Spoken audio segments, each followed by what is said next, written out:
Hello, my name is Nolan, and I'm going to be covering Romanticism. Romanticism was an art movement that started in France and England during the 18th century.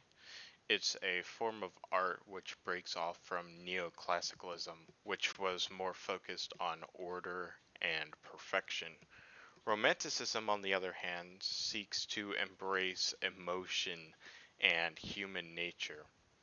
The art reflects on ideas of the Enlightenment. The Enlightenment was an ideological movement which sought to answer many questions about humanity.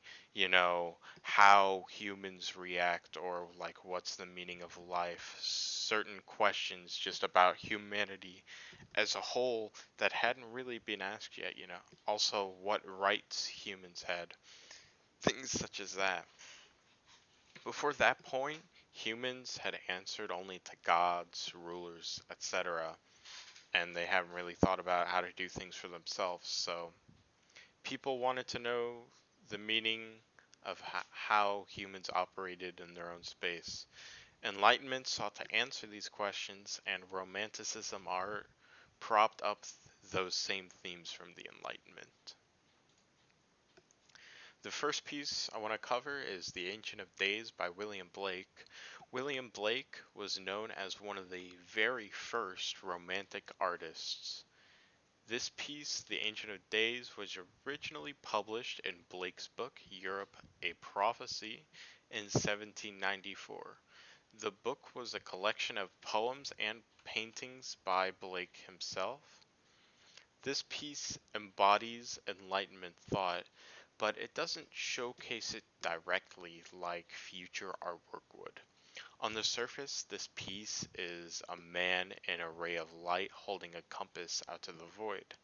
However, greater understanding of the piece comes when you realize the man stands for the order and rationality of that neoclassicalism period.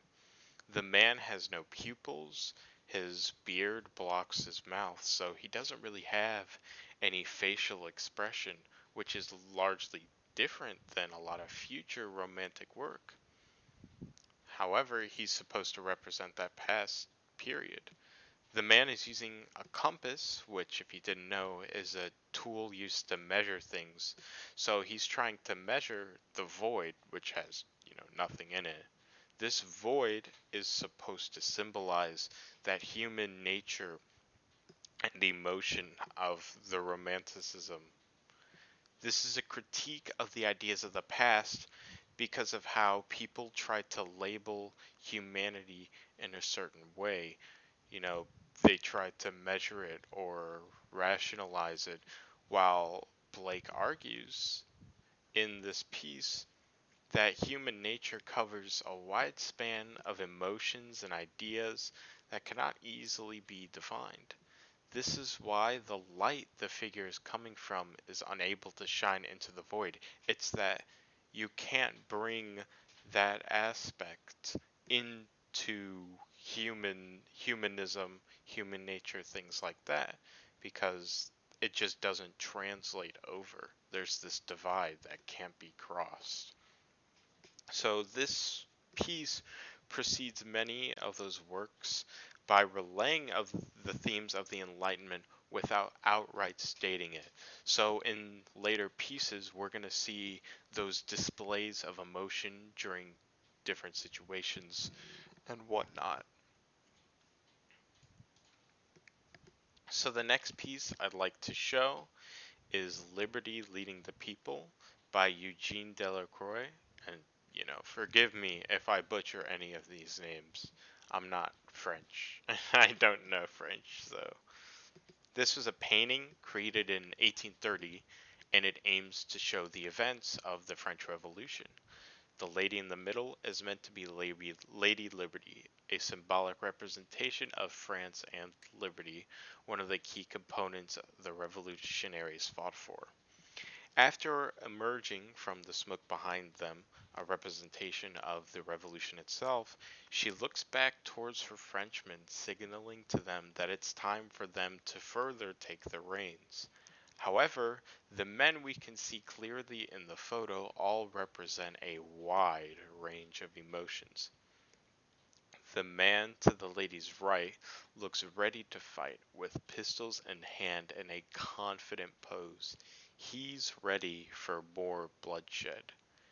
There's a man to the bottom left of the woman, almost in awe and excitement, looking up to Lady Liberty, begging for the new France to take form.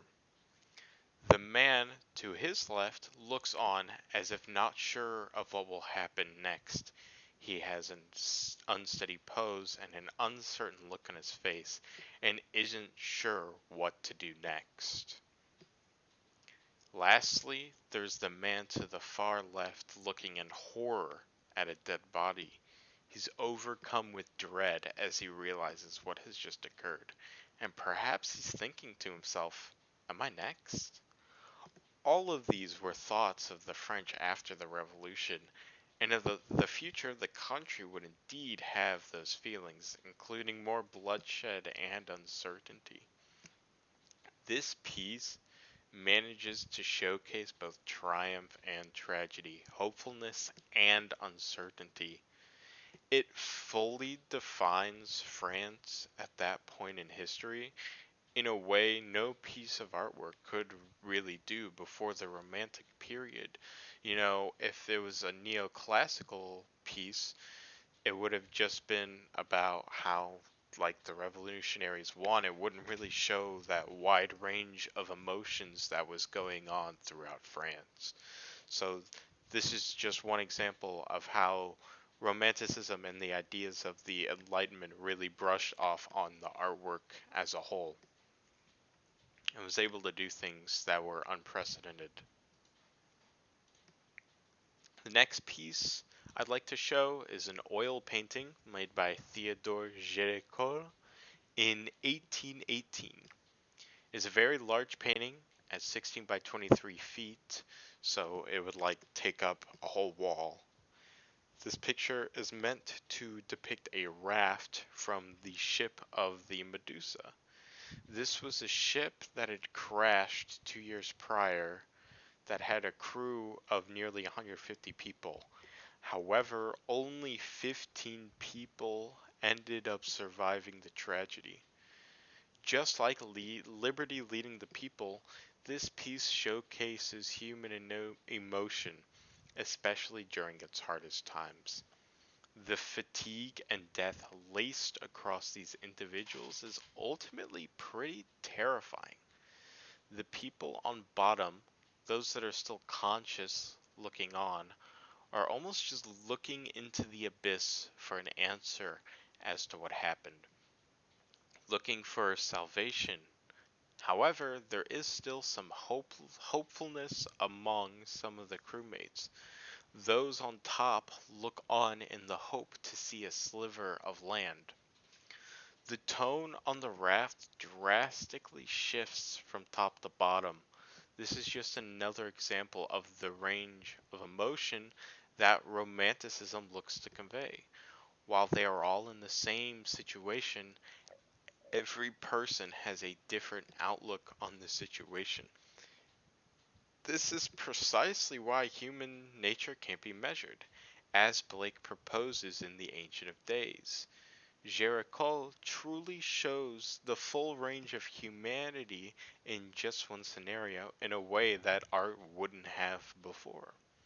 However, one important note is that the crewmates on the board aren't looking towards the light of the sky. As you see in the sky, there's like to the left, the sky is lighter, and to the right, it's darker. This alludes to the further tragedies that happened on the raft and the path they would take towards surviving. One of those things being cannibalism, which is something obviously that would be frowned upon, but they were supposed to survive. So it's just one of the tragedies of what happened.